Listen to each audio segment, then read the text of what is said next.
What we're going to try to do is look at actually the meaning behind the numbers. Oftentimes when we do data collection, we use that data strictly just for program design in our field. So as data analytics has kind of come on the rise within the last 5 years, really specifically in the private sector, we're really going to try to take a look at the origins of it and really how to use those numbers in program design. So a little bit of background. I always tell my students that I'm a strength coach first. I'm a strength coach turned professor.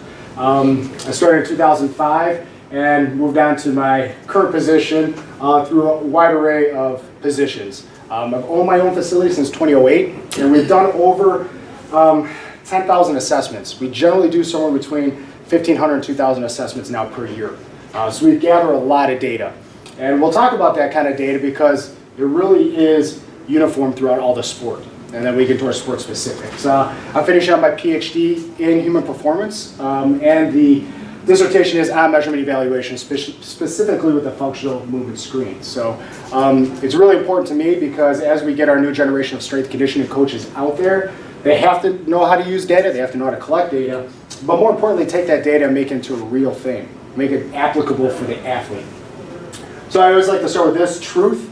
It's conformity to a fact or reality, to a standard or ideal, steadfastness, a statement or belief that corresponds to reality. Those numbers have to correspond to something, right? We can get a bunch of this data up here, which we use for, this is our baseball team's data from the St. Lawrence High School. We can get this data, but how do we use this data? What does a vertical jump mean, all right? How do we program that to make that vertical jump even better? How does that relate to a broad jump or even a medicine ball throw?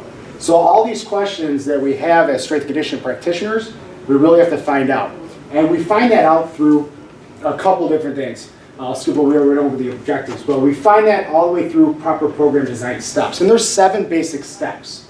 We have a needs analysis, exercise selection, so what type of exercises are we going to use to manipulate those numbers, training frequency, how many times a week are we going to train, exercise order, the sequencing of that order to really manipulate that objective of training, and then we got training load and reps, so the intensity, and then the volume, and then the rest periods.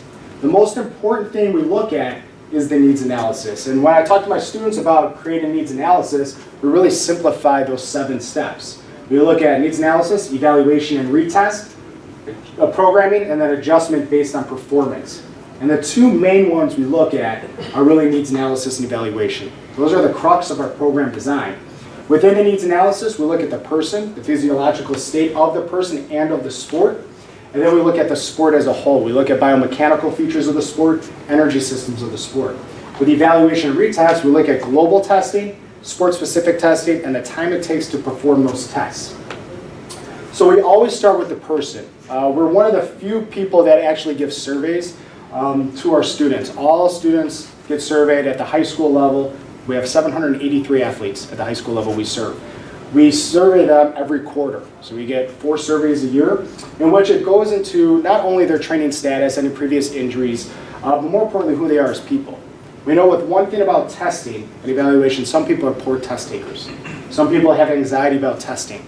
They don't like to perform, say, a bench press in front of their peers because they know they might be weaker than their teammates. So we ask those kind of questions. Are you introvert, extrovert? Are you a good leader? Do you even like your sport?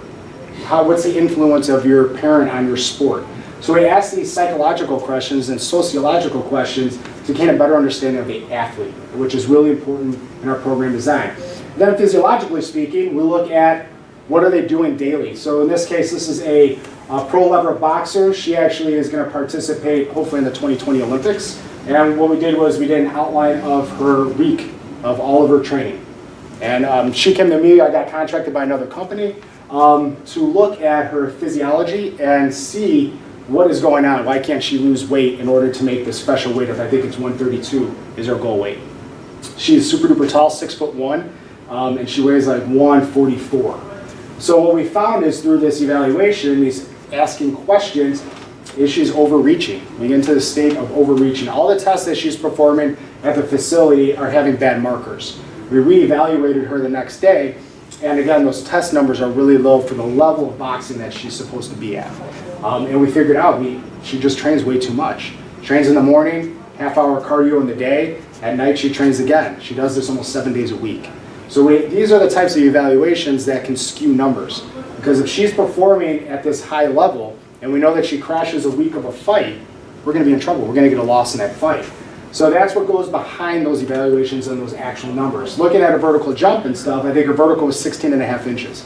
That's definitely not a pro-level boxer, an explosive athlete, and an elite level style. So we had to figure out the why.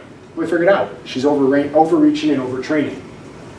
So the needs analysis for the sport then, we look at movement, performance, and skill. Within movement, we look at proprioception, we look at mobility and stability, and then performance factors. We look at plyometric power, we look at strength, we look at agility, we look at speed, and then we look at skills. We really leave that up sometimes to the coaching, but on the testing front, we might test a specific speed skill, a specific agility skill that goes right to that sport.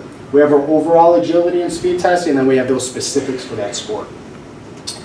So when we look at how are we going to test the athletes, we have two versions we can do it, right? We have lab testing and then real field testing. I always kind of split the two because, of course, I love all my athletes to be in a controlled environment and get tested with the best equipment. But is that a reality? Probably not. Super duper expensive, and I'll show you that in a second. But lab testing, huge financial backers. One awesome facility that comes to mind is Sparta Sports Performance. I don't know if anybody's ever heard of them. Sparta's phenomenal. I've been up to that facility up in San Francisco, Menlo Park, but they're backed by Stanford University. Every time they go on one of their $40,000 force plates, that data gets sent to Stanford. Stanford takes that data, they regurgitates it back to the coaches, and now they have a program they can work on. So huge financial backers. Typically university-based, R1 institutions typically have really good lab testing. South Carolina is known to have one of the best labs in America. Ball State University has a great lab as well. Limited longitudinal studies. So while we get these great studies, we also know that they're not longitudinal. They're very matter of fact, they're usually 6 to 8 week studies. Very expensive. The equipment is super duper expensive. Limited to real field experience. Most of your researchers and professors are not strength coaches. They've never actually trained athletes, which is key. They take this data and they send it away or publish a paper. They never actually take that data and put it into practice. And that practice is huge because we know if it actually works. There's so many variables that happen from testing to actually in the gym every day. And then research generally done on males. Most of our research we see are males. If it is on females, it's generally ACL. It's generally some sort of injury. So we really got to ramp up the female studies. Now, real field testing generally can be purchased by most private sector places. Considered very simplistic when you take a look at the actual testing equipment. It's not hard to use. It's also, though, very highly reliable because it's used so much. It has way higher reliability factors. Ability to test large amounts of subjects. That baseball slide I showed you, we tested about 89 kids in about an hour because we used this kind of real field testing. It took about 6 coaches, but we were in and out in an hour getting all that data. So we're pretty fast at it. And easy to use and explain the outcomes to the athletes and parents. That's one of the biggest things you can do is explain what is going on to your athletes. And more importantly, in the private sector, we're talking to our parents, right? We're trying to sell the parents on the program. And it's important because if they're coming in on their own time, hour to an hour and a half a day, we got to show them why they're coming in and spending that money. So here's a little bit of a look at some lab testing versus field testing. So body fat, we love getting some anthropometrics, right? We look at body fat as a pretty good indicator of being in shape. Lab-based might be hydrostatic weighing, DEXA scan, or bod pod. All phenomenal, all very expensive, around $50,000 for the cost. Is it reliable and valid? Yes. DEXA scan is still in its wave of becoming the go-to. Hydrostatic weighing is obviously very good, but the interesting thing with all 3 of those is you can only do one person at a time. You'd have to recalibrate these machines every time. So it becomes an issue. If we have a team of 16 baseball players, it's going to take a long time to test those athletes. As opposed to calipers. We could buy many sets of calipers. We can teach others how to use calipers. And it's very reliable. It costs us about $300. Then you got some BIA things like Seneca scan and InBody. That's about $5,000. Vertical jump. Force plates, phenomenal. We just bought them for our university, but typically they cost up to about $45,000. Reliable? Absolutely. But what can we replace inside of that and use this in the field and it's very portable? A just jump mat. Really reliable. They cost about $499. Gives you a lot of the same analytics. Speed training, lasers, it could be up to about $9,000. Very reliable. We could also use a stopwatch. Pretty simple. If we get a really good stopwatch, we're about 1100ths of a second off of a laser. If you get really good at it, you shrink that down even more. Strength training, velocity-based or tendo units. Velocity-based training is one of the biggest data analytics we're seeing right now in the last 2 to 3 years. Really expensive, about $5,000 per unit. So if we have 16 racks, we need 16 units. It's not yet established if it's really reliable. And then obviously in the field, we can use estimated 1 rep max. Been around for years. It's a pretty safe way to establish the strength of somebody. VO2 estimation, obviously VO2 analyzer. Med carts, up to about $55,000 in med cart. Again, we can only train 1 person. Where maybe we can use a pacer test, yo-yo test, or even a 300-yard shuttle to estimate that VO2. And then heart rate. Heart rate variability is, again, one of those bigger analytics that are coming out the last 8 to 10 years. We have Whoop, we have things like Polar, up to about $600 per unit. Controversial, the algorithms are still being worked out. They change quite often. I know Whoop just changed their algorithms last year. But we could also just use our hand and monitor our own heart rate every morning. Pretty simple, right? But again, all of them are reliable and valid. We just got to figure out what you can afford and what's actually most applicable to the athletes you serve. So we look at 2 different kinds of testing. Again, global and sport specific.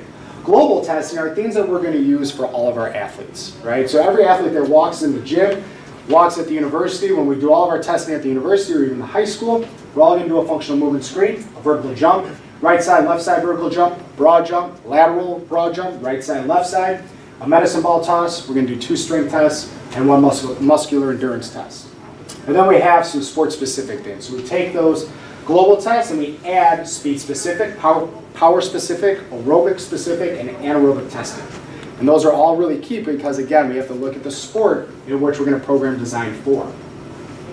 So a little comparison between volleyball and baseball. So same testing, which is the global, functional movement screen, vertical jump, those broad jumps, and then the medicine ball toss. And then this is where we kind of get that split. Volleyball specific, we would add in extra jumping, approach jump, right? We want to see how they jump with movement, right? The approach to the net.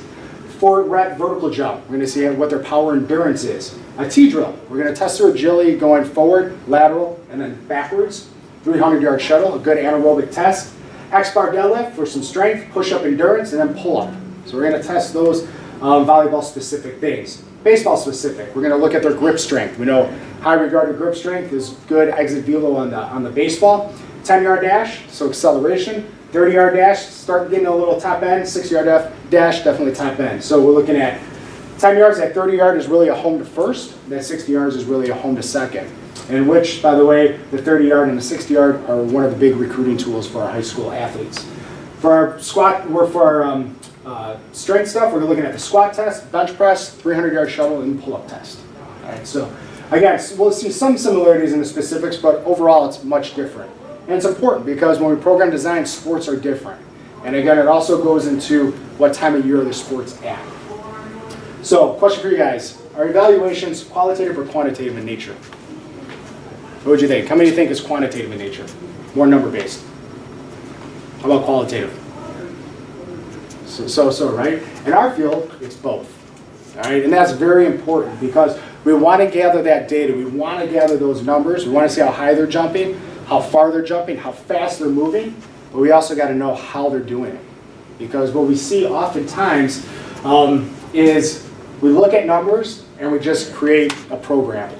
We oftentimes don't ask the why, the qualitative question of subjectivity of why they're moving the way they are. Why are they not moving as fast as they should? Why are they moving as fast as they are?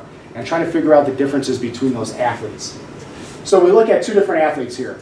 We look at the jump, right? She's a volleyball athlete, and we see some mechanical issues.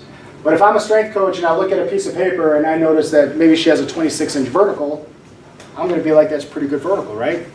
But when we look at her actual movement, and that valgus movement with those knees in that second photo, and the way she's landing, we know that's not a good jump. I don't care how high she's jumping, we have to, as strength coaches, regress that.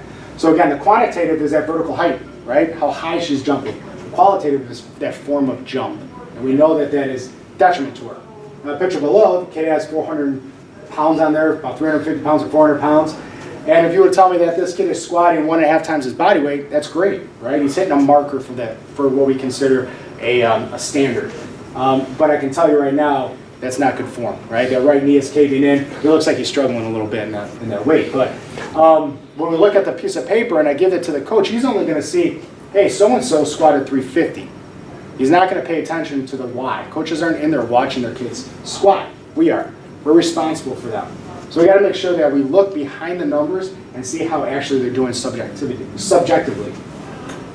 So looking at the FMS, anybody ever hear of the FMS, the Functional Movement System? Awesome tool. So the Functional Movement System looks at mobility and stability, that first pier of that pyramid, okay? And what it is designed to do is pick out flaws, all right? And we also get a composite score of 21. So we have 7 tests scored by 3 points on each test in a Likert scale fashion. And here's the 4 actual scoring patterns. 0 is pain, so we take them right out of that. We never have pain.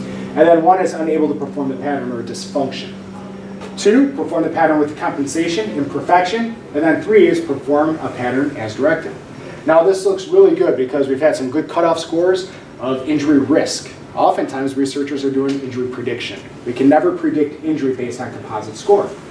Because what happens is if we say so-and-so scored above the threshold of 14, which is that center line there, which has been established as a higher injury risk if you're below that, we also have these false negatives. Those people that scored 19 that have also become injured. Right? And we have to, again, look behind these numbers of why they're getting injured and what that evaluation is telling us. Because if they scored really well on shoulder mobility, the push-up test, and a couple other tests, they're going to get above a 14.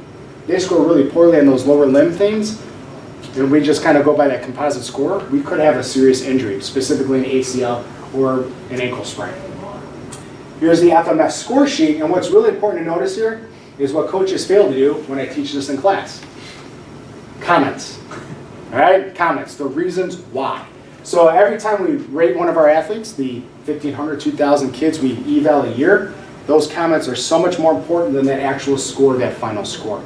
Those comments tell me how I'm going to program specifically their warm-up and how I'm going to get them back to a symmetrical athlete.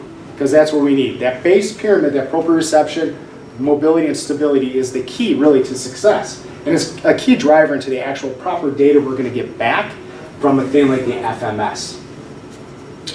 So how do we use the flow of proper assessments? All right, well, we have our global assessment, so that assessment bar. And then we have a qualitative measure and a quantitative measure with each test. So we want to compare that qualitative to proper form. We want to see how they're actually moving. We want to compare that quantitative measure against a previous measure or the normative value, right? We have some of those normative values. That's why we use those global testing. Those are very well known. We meet as a coaching staff about every athlete or team that we're training, and then we come up with their fit, their frequency, intensity, time, and type. That last part, 4 to 7 on that periodization scale. And that's what really drives our program. That's how we set up our programs. So what do our measurements really tell us? Well, a test like the functional movement screen, its original intent, stability, mobility, and core, and then other correlations and considerations is risk of injury, not prediction of injury. Vertical jump gives us obviously vertical height, but also tells us how fast they are, specifically in acceleration. Broad jump, horizontal power, but it also again gives us acceleration, a little bit of top end speed from the 5, 10, 20, and 30 meter sprints. Medicine ball toss, upper body power, but also gives us core strength. We see how that body is moving when we're asking them to throw a medicine ball. And then single leg vertical jumps, unilateral power, which gives us an indication if they have any bilateral deficit. All right, bilateral deficit is if I test my right side and my left side and those together equal higher than my vertical jump, we have a bilateral deficit, which we know increases injury. So we want to make sure that we're testing all these things, but we know the original intent and what those numbers are going to give us, and then how else do they correlate, and how do we fit those in our programming. With statistics, we always have some issues, right? So when we get some of these numbers and we're testing, say we have, we just tested our Adversity Volleyball team, we had 280 athletes we tested in 2 days. So a lot of athletes. If we would just take all those numbers and not break them down to maybe age group, we might have an issue. We might have what's called Simpson's paradox. It appears to be a trend, but disappears when groups are combined. All right, so we have that global testing, but as for us, for adversity, where we have 14, 15, 16, 17, and 18-year-old athletes, we have to look at them in specifics. We have to look at them in age groups, because it can skew the quantitative studies. It can skew our quantitative numbers as a whole, because those 14-year-olds are going to drop down those 18-year-olds' vertical jumps if we pool all that data together. And that can lead to injury or poor programming. Because what's going to happen is we're going to give this general program to 14 through 18-year-olds and not break it down by their actual ability. And then why we need global and specific testing. So we do test our 18-year-olds a little bit different than our 14-year-olds. We have that same global testing, then we get those specific tests in. Because we know that we mature as we age, right? Different testing is going to equal different results, specifically in maturity levels. So we just want to be aware that sometimes these numbers can be really misleading. And how does it affect us? Well, there's controllable and uncontrollable. Controllable factors that can help us with the Simpsons effect is no HHQ form. They didn't fill out that health history questionnaire. They didn't do that survey, right? We have no kind of idea or basis of who they are. No needs analysis performed. I see coaches skip this process often. No global testing. They have the same testing across all atmospheres and specifics, no matter what sport or athlete. No reliable testing procedures, so they kind of pick and choose what they want to do. Change of environment across testing trials. If we're indoors one day at that test, we better be indoors that second day, or else that test is now changed. For Saint Xavier, what we did was we tested the football team outdoors. It was really nice out in the summer, right? So we tested their 40-yard dashes. We tested them last week. It was a little bit colder out. We're still outdoors. We have to keep that same environment. And then stuff that's uncontrollable. Athletes not telling the truth, right? They can lie. Test or error, right? We could have an issue with our recording.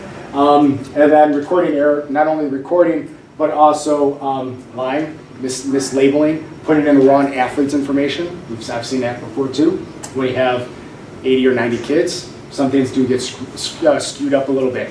And what we do as a safety net for that is we give kids an index card and we test. Every kid that walks in the door for testing, they get an index card with their name on it so they can hand it back to us. So we have a little safety net for that. Example of possible misleading information, sport technology. I mentioned velocity-based training. Has anybody ever heard of velocity-based training? All right, velocity-based training is, generally it's a camera that's hovering over a squat rack. And what it does is it gauges how fast you're moving the bar. And you have to be in certain segments in order to gain certain aspects of strength. We got speed strength, we got normal strength, we got power. So we know mass equals force times acceleration.